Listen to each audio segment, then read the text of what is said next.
with another angle to what we saw in Mandeville 2 days ago. Brown man, bad long time, says the Observer this morning. Brown man, bad long time. Murder suspect was deported at least 3 times from Canada for armed robberies, reports show. Yeah, deported 3 times at least. So he made his way back to Canada. Well, that is not surprising. We have some ingenious ways of beating this system, whether it's US or Canada, anywhere. Man get dip, man find them way back. Yeah? So the Observer this morning is saying, Dave Wilson, brown man, the murder suspect in Tuesday's 4-hour standoff with the security forces in Mandeville, served prison time in Canada for armed robberies and was reportedly deported at least 3 times. According to the Globe and Mail newspaper, a Canadian newspaper, Wilson and an accomplice had been twice deported before a February 2003 robbery in Toronto, when heavily armed men wearing bulletproof vests overpowered guards in an armored car making a cash delivery to a bank. The February 14, 2003 article said the men fled on foot to a video store after their getaway car wouldn't start, leading to a hostage situation there. An employee reportedly managed to call the police, and when the store was surrounded by police, the men gave themselves up. The Globe and Mail newspaper said the Toronto police were outraged that 2 Jamaicans accused of a violent robbery and hostage-taking had been deported from Canada on several previous occasions. Oh, I think it's disgusting. There's a sieve that allows these guys to run in and out of this country. We were going to call these guys yo-yo bandits because they've been in and out of Canada so often.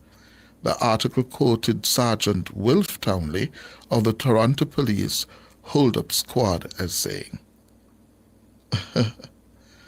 And it goes on to say Wilson and his accomplice had both been convicted and imprisoned in the 1990s for armed robberies, and on separate occasions the 2 were deported after serving prison terms. So he has a history of criminality. And then the same Observer reporter has another story on brown man.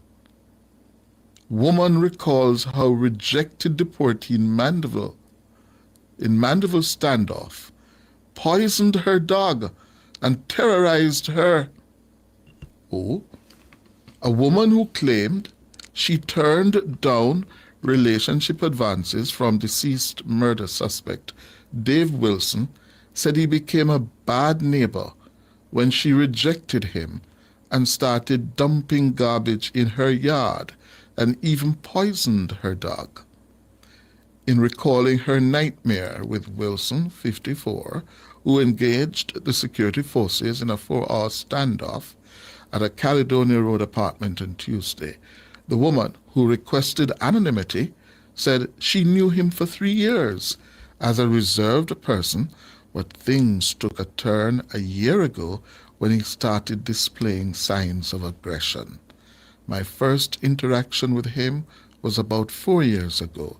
It was just in passing, like hi and bye, she said on Wednesday. She said Wilson expressed his interest in her a year ago at a nearby plaza, but when she turned him down, their interactions became bitter, even over the use of a garbage skip. Quoting the woman, "Last year I went up there," that's to the plaza, "to fix something with my boyfriend, and Dave came up to me. Basically, him did a look me. I laughed it off. The first disagreement we had was over that garbage skip over there, she pointed out. For years I've been dumping my 1 and 2 garbage bags over there in the skip. However, the woman said she was startled to wake up to seeing garbage strewn across her yard, and the culprit wasn't her dogs, as her closed-circuit television captured Wilson emptying solid waste there. So we're learning a little bit more about Brown Man. Yeah? Mm-hmm. It's 23 minutes after 10. There's another story in the news this morning. It's a story that is developing. The rift between the Commissioner of Police and one of his senior officers, the Senior Superintendent Wayne Cameron. Well, Cameron has secured an injunction in court, blocking Commissioner Blake from removing him as chairman of the Police Officers Association, the POA. The Supreme Court yesterday, Wednesday, ordered a stay of the Commissioner's directives pending a judicial review scheduled for October 8. Cameron, who was re-elected POA chairman in November 2022, argued in court filings that the Commissioner has no authority to remove him from the post. He says any allegations of misconduct against him must be first adjudicated by a tribunal. He's insisting no such process has taken place. And on Monday, Commissioner Blake issued a directive for Cameron to vacate the role of chairman, citing reports of indiscipline and misconduct. So, this is not looking good. Yeah? Cameron on a collision course with the Commissioner.